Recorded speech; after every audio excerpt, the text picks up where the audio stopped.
So hello there and welcome to another great episode of the EMP Business Show. It is a joy to be with you here again with my good friend David. David, how are you doing? I'm doing great, Hayden. It's great to be back with you again here on Friday, and looking forward to this conversation. I know it's going to be a great topic. Yeah, so we're going to talk about something a little bit different today. So whilst we are here to talk about Empower Business, of course, I guess we can't avoid the fact that it's coming to the final weekend of a great festival of high performance, which is the Olympics. So we wanted today to take this opportunity to maybe have a chat with our viewers around kind of this, what we can learn from this great festival, as I say, of elite performance that we can bring into business. Because I think there is so much we can learn from some of the great athletes that we've seen over the last 3 to 4 weeks. And the fact that we see so many different disciplines, so many different sports, so many different different types of people who have really put themselves through lots and lots of training to get to the place where they get to perform on that world stage. And I think there's just so many things we can take out. So, David, how have you enjoyed the Olympics? And what do you take from it? Yeah, I love the Olympics, and I love seeing the elite performances. But I think that what some people miss is all of the time and energy, and I'm going to say the mundaneness of the training that leads up to the elite performance. Because as you know, my friend, it's in those micro habits. It's in the habits. It's in the doing of the things that maybe aren't quite so fun that get us to that elite level. And I think that that's one thing that the Olympic athletes can show us as a business, that there are fundamentals to our business that we have to focus on.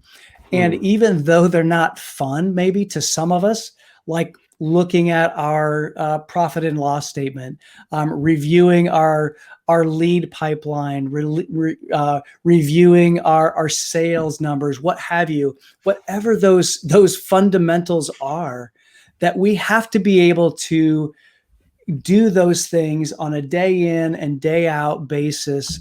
And maybe even at a point where we're not getting visibility to those day in and day out things.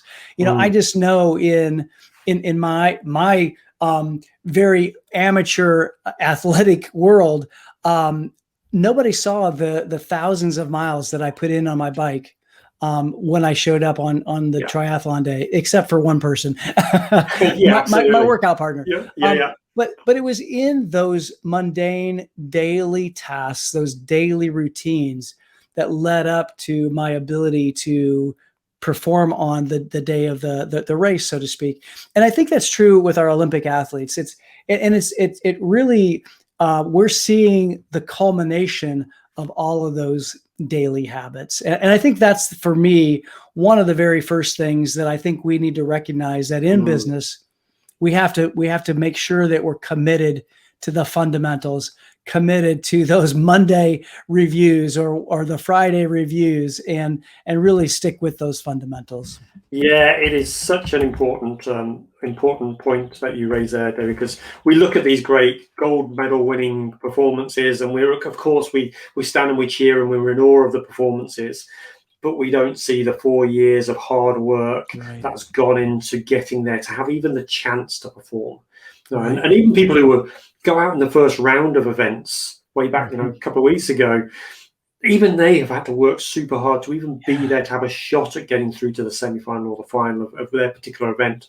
And they're all success, and they're all elite performers in their own right, even if they're not getting the podium and the medals at the end. So it really does come to that part. And I think this really brings us back to what we talked about last week, actually, which was this concept of the golden triangle, of the balance between the people and having the right team around you and the right support. You reference your training partner that you might have had.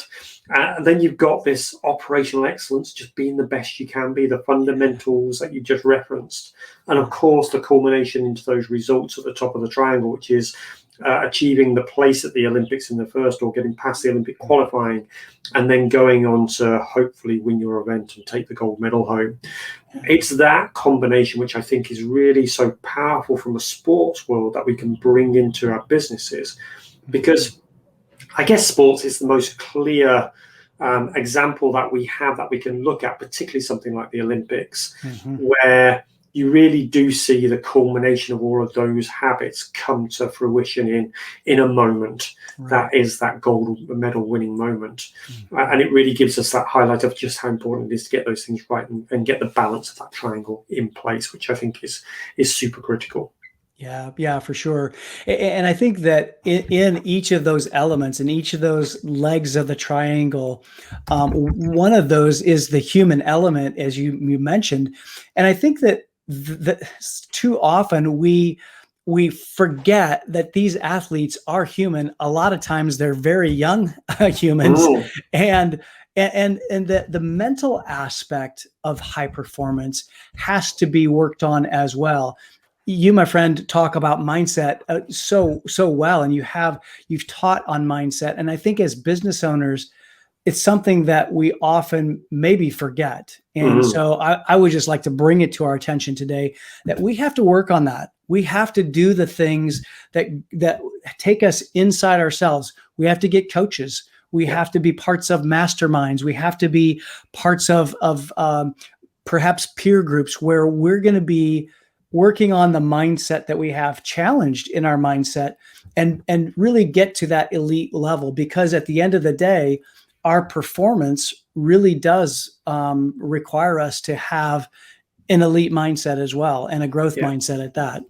100%. And every champion that we've seen over the last few weeks, even if they're in an individual sport where they are taking that kind of glory themselves, every single one of them has referenced in the interviews that I've seen the team that sits behind them, the people that have got them there, the fact that they have had the support of others to achieve that thing. So they might be the ones receiving the glory, but really the glory goes to everybody who's been part of that. And again, that's so true in business. You might be a sales executive who's won a deal and got the new contract, and you might be the one who's shaking hands on that deal with your new clients.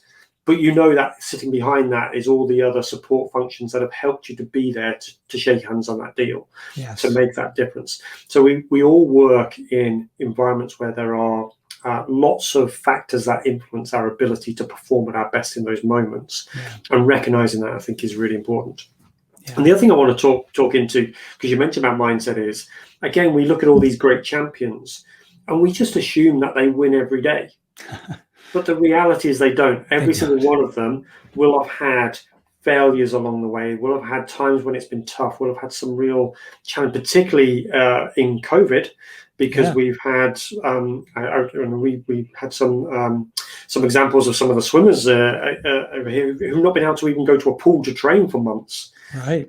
And they yet had to then find a way to come back and still perform at their best. So there are lots and lots of stories of overcoming problems and issues, challenges that all of these athletes, every single one of them, will have had to do.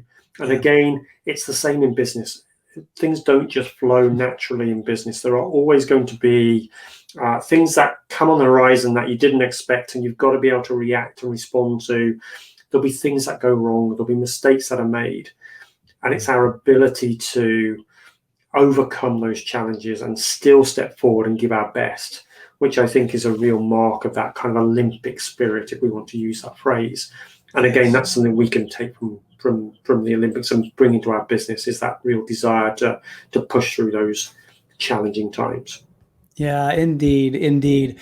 And I think that it does require a mindset of overcoming those challenges and looking at the possibilities of how do we come back from it. You know, the athletes who get injured, it's going to take some recovery time. Well, in our business, sometimes we may make a decision that's going to require us to recover. We're going to have to take some time to recover. And I think to the extent that we recognize that up front, that will help us in those times when we do need to recover and when we do need to overcome those challenges and obstacles and the times when we just don't hit it out of the park, when we don't get the gold. we may not even place. We just may have an off day. And so I think you're so right. And the other thing I think is really important. We mentioned the team behind us in our business and in the athletic world. I think it's really important to recognize that the culture on these teams, even in an individual sport, there are teams of coaches and trainers and people around those individual contributors. But nonetheless, in our business, we have teams of people who can come around us and who do come around us.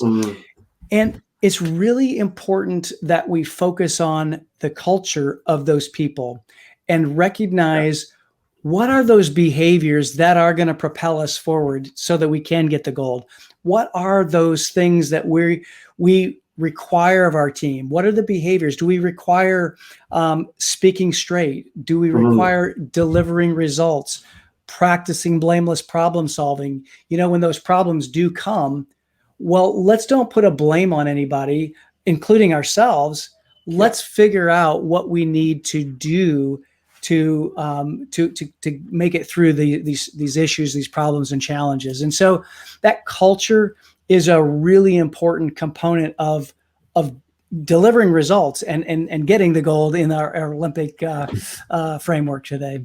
Yeah, absolutely. And there have been so many examples that we could share. And certainly over here in Britain, we're really proud of our cyclists because it's for us, and for me, it's a great story of how a culture has been changed to create high performance. Yeah. Because if you go back 20, 25 years ago, we were nowhere to be seen on the medals tables when it came to cycling. Very rare occasion would we be top of the charts. Every now and again, an athlete would come along and do something special, but it wasn't consistent. Yeah. And then the program that was put in place by British Cycling started to create this culture of high performance, looking at all of the different elements, the micro habits that lead to high performance. And now we are consistently one of the leading teams. And for a small nation, we're able to kind of perform above our kind of numbers when it comes to the medal tables in cycling. And we've done that consistently year after year.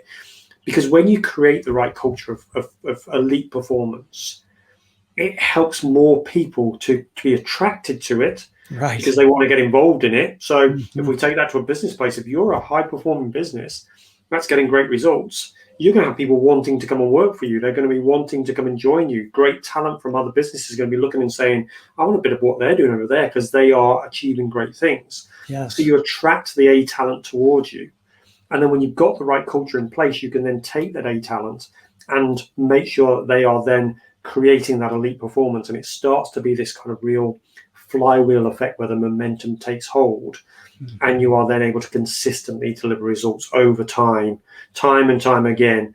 Now, of course, it still requires hard work. There's still all the other things that we've already talked about, but it creates the culture where performance is expected and demanded of one another, and the support and the environment that's there, if the culture is right, to enable that to happen. Now, of course, we've also seen examples where that's gone the other way and the culture can be a little bit more destructive, but in a positive culture that really demands high performance, with that caring nature and the people side that we talked about, it creates that kind of conveyor belt flywheel effect where you just keep more talent coming through that deliver ever better results. Yeah. And I think, again, there's so many great examples that we can take from sports where they've applied that, and we can apply that within our own businesses as well. Yeah, and I think that you're bringing up the British cycling team. I think really brings up a great point too about focusing on those small things. You talk about the micro habits and the micro leadership behaviors, and I think that that's really important. It doesn't take doing really the big things. It's really in the small things. It's really in those little things. If we pay attention to the details of our business, if we pay attention to the details of our sales, of our marketing, of our finances, of our own behavior, of our own emotional intelligence, of our own mindset, those little things over time make a big difference. I know you know that, but I think it's the Olympic athletes pay attention to the details. They're logging every exercise, every training session, and they're looking at their performance year over year. So I think that in a lot of ways too, it really brings back the importance of what we one of our guests talked about, Peter, a couple of weeks ago. Being able to have those metrics on our dashboard and really being able to say, hey, how did I do today versus how I needed to do? And what was that little something extra that maybe I just need to give today that I didn't? And looking at those micro details and those micro behaviors, I think is another lesson that we can get from these Olympic athletes, because they're so intent on just those micro little improvements over time. Yeah, and there's two things that really resonate with me, and it comes back to something you said earlier, which was it is the mundane stuff. Yeah, it's the mundane stuff that isn't sexy. It's not not going to kind of get you on a billboard anywhere because you're seen to be going through this process time and time again. But you've got to do it. You've got to continue to do it, so it becomes ingrained in the way that you do things. Yeah. And then the other thing is, you take a great athlete who is already world leading. Mm-hmm. And yet they will still be looking for the right coach who can help them get those incremental gains that take them further. Because I know how to do my sport. I'm already good enough. I'm already highly talented. I've got the physical capabilities to perform at a really elite level. But I know that I'm going to need some help with those micro details. Yep. Somebody who can point out to me when I'm just slightly off or slightly on. Mm-hmm. So I can see, well, okay, actually I performed really well today. What was it that I did differently to what I've done before? And sometimes I'm going to need somebody else who is outside of me to be able to point those things out to me, so I can really hone in and say, okay, that's the difference. Mm-hmm. That's the thing that's making the shift. And often these people are coached by people who are nowhere near as good at them in the sport they're doing, but they have a real skill as a coach. That's right. And they give you that external viewpoint of the ability. And again, it comes back to business. There's lots of business leaders who feel they've got to these elite positions in their organizations, mm-hmm. and they feel like they don't need any help. They've got all the answers. They're the one who should be giving the answers to everybody else. And we know very well that the best leaders in business, the best leaders who take their businesses on to the next level, are those who embrace and engage with external coaches who can help and support them to think into their business in a different way, to highlight the things that are working, the things that are not working quite so well, mm-hmm. that could be, and challenging them to do things differently to get that extra performance. So again, if we're going to take anything from these Olympic superstars who we all celebrate, it is the fact that they are humble enough to recognize that they need help from somebody else to be their brilliant best. It doesn't just happen because they have the talent. They need to have talent, yes, but they also need to have support mechanisms around to make the most of the talent that they have. Right. And I think that you brought up a really good point about the coaches that they have. They likely, and probably in many cases, are not as good as the athletes themselves. And they maybe never were. But they do have the ability to help that athlete go inside themselves and find that extra gear, find that extra habit that they need to make so that they can go to that elite level. Mm-hmm. And I know I was reading a biography of Andre Agassi, and I know that his eventual coach, Brad Gilbert, he was not as good as Andre Agassi was, but he did have a knack for being able to get the best out of Andre.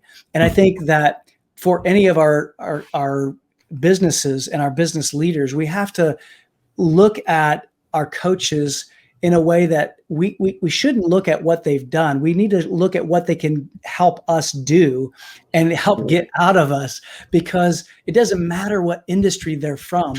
As long as they can help us to perform better in our own industry, that's really all that matters. And so I think that's something that we take from the Olympians as well, is looking at the coaches, looking at, what they can help us to do, not what they have done. Absolutely. I love that. I think it's such a great point, because you're right. There are people who have talent and they do an okay job in their preferred sport, if we take the sporting environment, but they were never quite good enough to get to that elite level. Yeah. And yet they become supremely talented coaches who can really identify.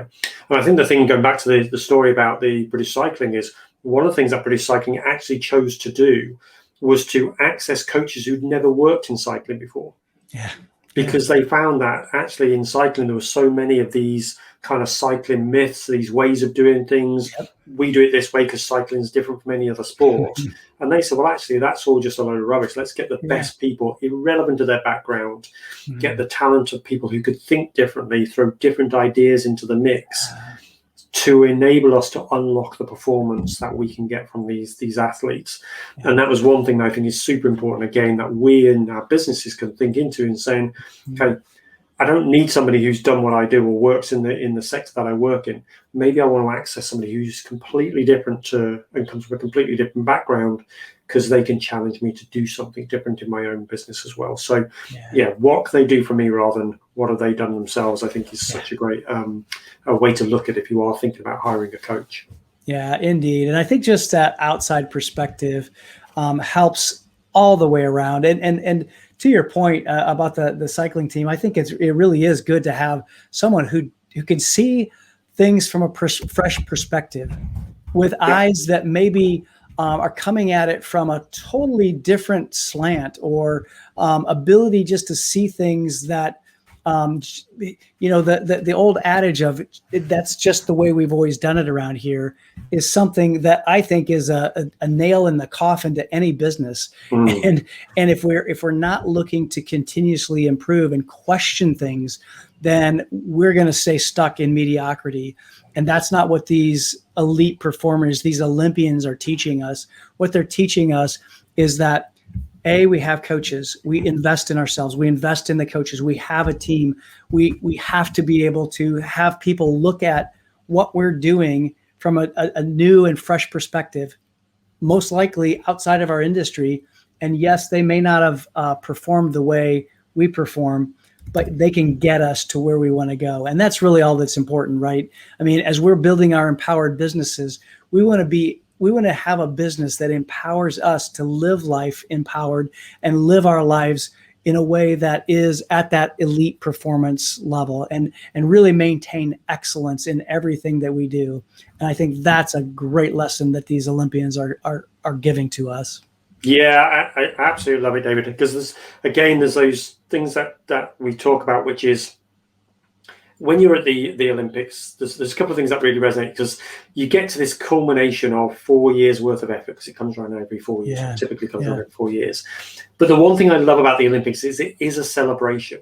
Yes. It's a moment where there is a pause on all of that hard work, and everybody comes together. Whether you won the gold medal, the silver, the bronze, or you didn't place in the final, you still celebrate the achievement of being in the Olympics. And I think that's something, again, we need to take into our businesses, of having those moments of celebration where we can look back on hard work and effort and all the micro habits and all the mundane stuff that we've had to do to get there, and have this grand celebration. One of the things I love is the closing ceremony, because it's all the athletes can finally let their hair down. They've all finished their events, and they can really celebrate the experience of being at the Olympics. And I think in business, we also need to capture that celebratory spirit of, we work hard, we put the effort in, and it might not go to plan on the night. We might not do the record-breaking run, swim event, but we still deserve to celebrate the fact that we put the effort, that gave us a shot at it. That's right. Even if we don't win the deal, if we go back to business, even if we don't manage to complete something on time or deliver on time, we've still been through the effort to get to the place where we were given a shot to do it, and we can learn from that process. But we should be willing to celebrate the advancements that we make, the effort that we put in, and the achievements and the processes that we go through to give us the opportunity to be our best. So that celebratory nature of the Olympics, I think, is also super important for us to think about as business owners. Yeah, I love that, Hayden, because celebration is something that I know I'll just speak for myself. I know that I have a challenge with is celebrating the achievements, not only just the achievements, but how far we've come. Mhm. And I'm reminded of a coach that talks about measuring the gain and not the gap. And it's looking at how far we have come and not how far we have yet to go. Yeah. Because when we celebrate the successes, we have to really see who we've become. Yeah, maybe we didn't set the world record. Maybe we didn't achieve our sales goal. But look what we did do, and look what we have become, and how much closer we came to our vision and achieving our mission. And I think that that's really an important component. So I'm so glad you brought that up. And it truly is an element, I think, of a high performance culture where we can celebrate our successes and being able to just allow ourselves that luxury. Yeah, and I know myself as a young boy, we used to watch the Olympics. Seeing them get the gold medal and celebrating that achievement made me want to go outside and start running and doing Right. sports. And it's the same thing in our business. If we have this culture where we never celebrate, you're not going to get people wanting to really give that extra, because they're going to be thinking that, okay, well, apart from my salary and the fact that I've got a job, it doesn't feel like there's any kind of meaning to what I'm doing. We talked about this last week on our session, but we want people to have a sense of meaning in what they do, and part of that is the celebration that comes with the successes that we achieve, and recognizing those and taking those moments to have the public celebration and that real joy, those moments when we do, reward people for the effort they put in, for the experience they've gone through. That creates the impetus for future success, because everybody then wants to do more of it, because I want a part of that. Every Olympian I've ever heard interviewed watched the Olympics as a child, and that gave them a spark to want to be there themselves. Yeah, for sure. So it creates future success because you have that desire to want to go after it yourself. So I think that's why the celebratory nature of something like the Olympics is so important, that we can take away and build into our businesses. Yeah, indeed. Yeah, indeed. So David, we're coming to the end of our show again. Time always flies. It does. So what's the big takeaway from you, or what are your kind of final thoughts on our discussion today? Yeah, I think for me, it's, as I look at these elite performers who are elite athletes in the Olympics, I think, and actually I think you had said it earlier, it's really those mundane things that make the difference. And I think in our businesses, it's the same. Nobody likes to make the sales calls. Nobody likes to really do the marketing, but we have to do it. It's those day in and day out things that will make the difference in our businesses.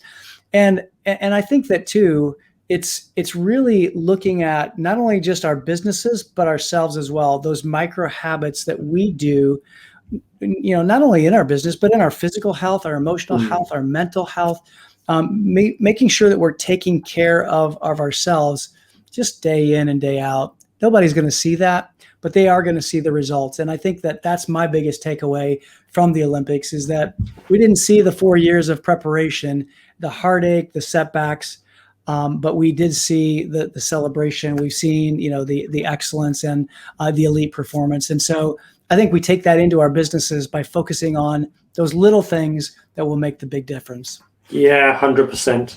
And on that note, I just want to just remind people that we've got the Empowered Business Blueprint, which is our set of tools. So if any of you are out there thinking, okay, well, I'm inspired by this and I want to go and make some changes in my business, but where do I start? How do I take action on that? What are the mundane things that I need to be working on in my business? Well, as part of the Business Blueprint, we've got 9 videos that take you through 3 key components of building an empowered business.